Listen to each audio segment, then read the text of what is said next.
Between 1925 and 1982, some 15,000 boys, some as young as 14, willingly came to Australia in one of the biggest immigration schemes in our nation's history. Among them, identical twins, Alistair and Alex McDonald. Here we're here today, 70 years ago, when we were uncouth youths looking for a future.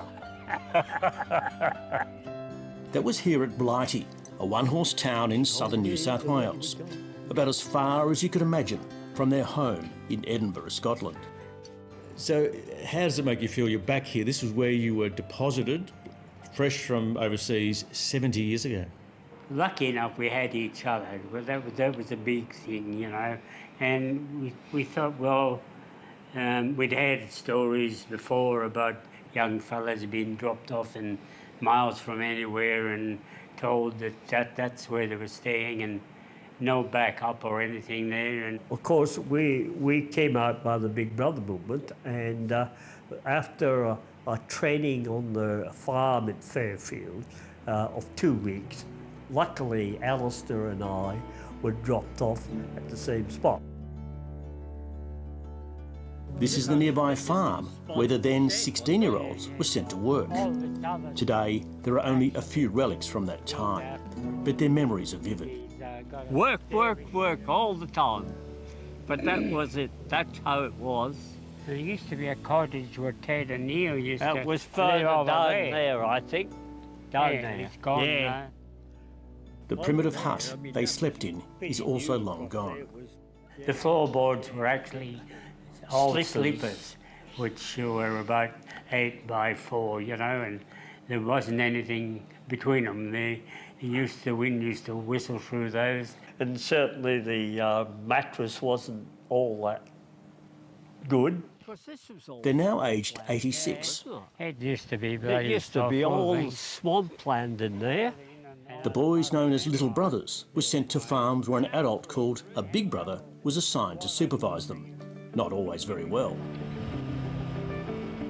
Though both twins have long since retired, 3 of Alistair's sons farm at Blighty, very close to where their father and uncle first settled. These days, Alistair's original farm has expanded into a thriving, large-scale enterprise, about 5,000 hectares of cropping country. Here, younger son Bruce is showing his father and wife Helen a travelling irrigator watering a newly sown field of canola. Yeah, so it'll go down to the end for a couple of days, and if we don't get any rain, we'll bring it back in a couple of days' time and give it another water.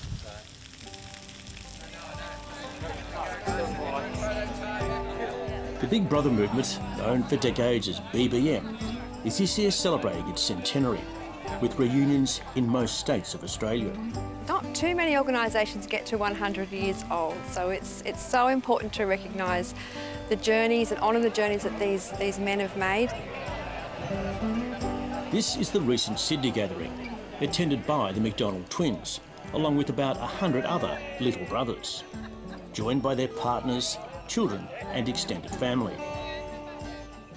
And I know we've got about 6 or 7 people who are actually in their 90s, so you've almost made a century yourselves.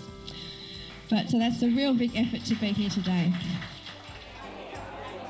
Those once strong, willing young men, keen for adventure and a new life, are now old, but firmly bonded by their profound shared experience and their Australian journey that began here at a training farm called Carmsley Hills, near Liverpool, New South Wales, where wide-eyed British lads passed through between 1947 and 1971. Stuart Geary arrived in 1957, aged 16. We had no idea what was going to happen, and the concept of adventure and coming to the farm here, they actually ran the horses in on Sunday and allowed us to ride. No one taught us how. No saddle was supplied in case you got hung up. So it's lovely to honour the old men now and for them to come to a place like this where they can reflect. So many of them came here, like 4,000 came here to be trained as a farmer before they went out to the farms. So just to see their faces and for them to connect with other people. Like there's some people who haven't seen each other for years. It's just amazing, and it's very humbling to be part of that experience. They were all motivated by the same thing, opportunity. I wanted to be a farmer. I came out here, there was not much going for me in Liverpool. I used to carry coal around the houses all those years ago, and the opportunity came, so I thought, well, I'd come out here. It took me about 12 months to save the 10 quid up. Jim Reardon, who arrived in Australia in 1949, recalls some tough days. I used to live in a little tin hut, hot in the summer, freezing in the winter. Had a little bath heater there and a concrete floor, cutting down trees, and it was hard graft, 12 hours a day, 7 days a week. My draw in that direction was through our holidays spent on a very, very poor croft up in the north of Scotland. And I enjoyed that as a holiday destination, and therefore I always wanted the land. That was my dream. Sheep, cattle, 100,000 acres out west, that was my dream. Stuart became a farmer and went on to have a varied, successful career. Keith Smith and Nigel Dibbs were shipmates from the UK in 1961. I saw an advert in the London papers, young boys to come to Australia, 16 to 21 I think it was. So I thought that's a good idea. I did it at the time. And so I filled out all the forms and went to Australia House in London, had an interview, and obviously they accepted me and got on the boat with Nigel.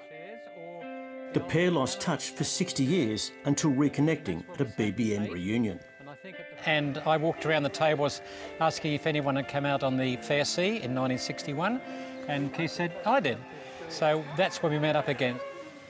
For the future farmers, the 600-acre training centre near Liverpool, New South Wales, gives an initial period of training in Australian farming methods. As trainees, they receive no pay. Big Brother's focus was on helping a young nation on the road to prosperity. And what they've done for me and over 10,000 youngsters coming to Australia is offering opportunity. And we're reacting to the slogan that they had, populate or perish, where the vast areas of Australia needed manpower. Stuart was sent to the wide open spaces of Western New South Wales. A bit of homesickness, which I think would be understandable, but there was always the adventure ahead of you. Jim Reardon, now 93, shared the honour of cutting the cake. The stories of these men are cherished by their families and descendants. The Big Brother movement allowed my father and my family so many opportunities. We are the Australian story. He is the Australian story. You know, my father passed away not long ago. He ended up as the mayor of Blacktown. But he would always tell me my whole life he was a little brother. And for that, as a family, we are forever grateful. I think it really does mean a lot to our family because it shows us where our grandfather came when he first moved here at 17, and he came here to learn how to ride horses and how to do farm work for a good 6 weeks. So seeing where he first came to Australia is pretty important, especially because it's still running today, which is really, really cool. Yeah. And he's still alive to be here with us, yeah. When I left England, the boss of the shop, he said, one country's loss is another country's gain, and I proved that. The BBM organisation evolved over the decades. By the late 1950s, new arrivals came more for city work rather than farming, and they tended to be older, more like 20. Changing migration rules ended the sponsorship scheme in 1983, so the training farm in Western Sydney was sold and the proceeds reinvested to allow the organisation to evolve into BBM Youth Support. These days, BBM is a world away from the organisation that sent young men like the McDonald brothers to remote rural locations to begin new lives as farmers. The organisation is still helping young Australians, but these days it sends them overseas, often to help developing countries. And the focus is still very much on agriculture.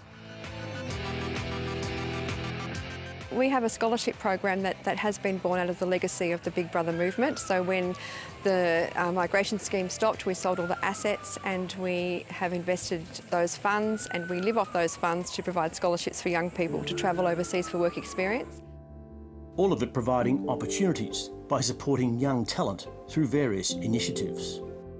We go from dairy farmers to horticulturalists who, you know, go to all those wonderful places in the UK and Europe. For them to experience, I guess, what we did. I have this great opportunity to go overseas and keep advancing my horticulture experience.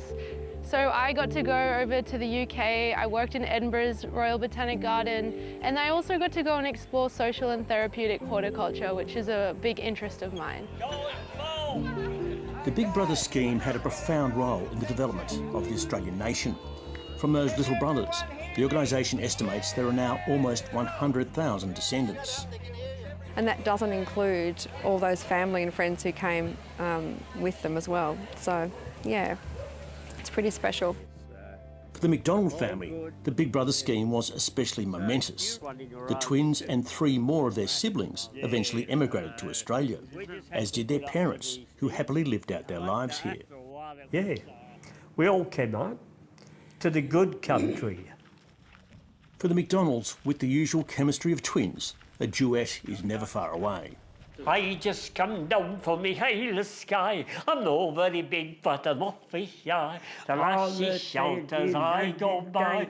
Donald, where's your trousers? Let the wind go high, let the wind go low. Alec McDonald didn't quite follow farming. He became an ag scientist, spent 40 years as a plant breeder, and developed a successful barley variety. His is just one story of so many men who made an invaluable contribution to Australia. I think it's what you put into things. It really is, because in that time, it was a land of opportunity. Look, to tell the truth, I've had a very fortunate life. Their legacy and that of the Big Brother movement will live on. These men ever grateful to the nation that adopted them, and a nation ever grateful that it did. I guess we're lucky, aren't we? Well, after 70 years, I guess we're in the lucky country. That's right. So, yeah, so Aussie's been pretty lucky to us. Yeah. You hang in there, old timer. You too, mate.